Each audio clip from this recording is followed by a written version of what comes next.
ఉగాది వేళ white challenge LB నగర్లో heat ఎక్కించింది. సవాళ్లు ప్రతి సవాళ్లు విసురుకున్న కాంగ్రెస్ బీఆర్ఎస్ క్యాడర్ టెస్టులకు సిద్ధమంటూ సీన్లోకి ఎంట్రీ ఇచ్చాయి.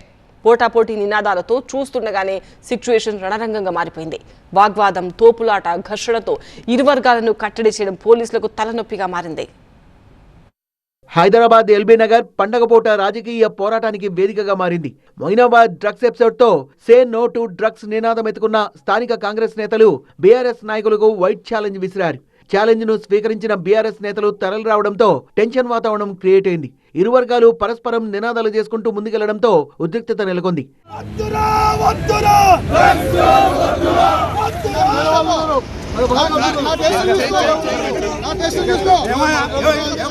టెస్టులకు సిద్ధమని వెళ్తుంటే పోలీసులు అడ్డుకోవడమేంటని మండిపడ్డారు బీఆర్ఎస్ ఎమ్మెల్యే సుధీర్ రెడ్డి. అసలు వైట్ ఛాలెంజ్ విసిరిన వాళ్ళు రాకపోవడంపై అనుమానాలు వ్యక్తం చేశారు ఆయన.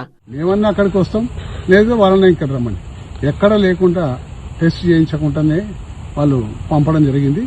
పోలీసు వాళ్ళు కూడా వన్ సైడ్ మాట్లాడుతున్నారు. వాళ్ళు ఏమో వచ్చి నడి రోడ్డు మీద నిలబడి అంబేద్కర్ విగ్రహానికి దండలు వేసేసి స్లోగన్స్ ఇస్తుంటే మమ్మల్ని కనీసం దగ్గర కూడా పోనీయారు.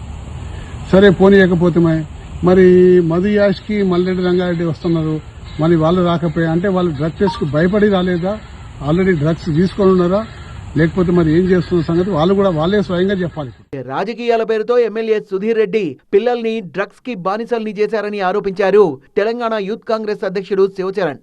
పైలట్ రోహిత్ రెడ్డి గారు వాళ్ళ ఫామ్ హౌస్ లో రకరకాల వ్యక్తులతోని ఎవరెవరినో తీసుకొచ్చి అక్కడ ఓపెన్ గా డ్రగ్స్ వాడుతూ గన్ ఫైరింగ్ చేస్తున్నారు. ప్రజా పోరాటం, ప్రజల పక్షాన ఒక ప్రతిపక్ష పార్టీగా ఉండి పోరాటాలు చేయాల్సింది పోయి చేయకుండా ప్రజలందరినీ తప్పుదో వడ్డిస్తూ మొత్తం డ్రగ్స్ దాయేటోళ్ళందరినీ చుట్టూ పెట్టుకున్నారు.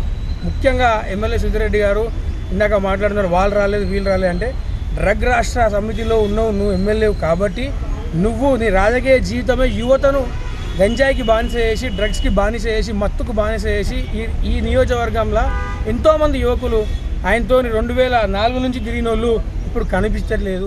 వైట్ ఛాలెంజ్ పేరుతో ఇరు పార్టీల నాయకులు చౌరస్తాకు వచ్చారు గానీ శాంపిళ్లు ఇవ్వలేదు, టెస్టులు జరగలేదు. కానీ పండగ రోజున ఈ రాజకీయ రగడతో సాధారణ ప్రజలు, వాహనదారులు మాత్రం ఇబ్బందులు పడ్డారు.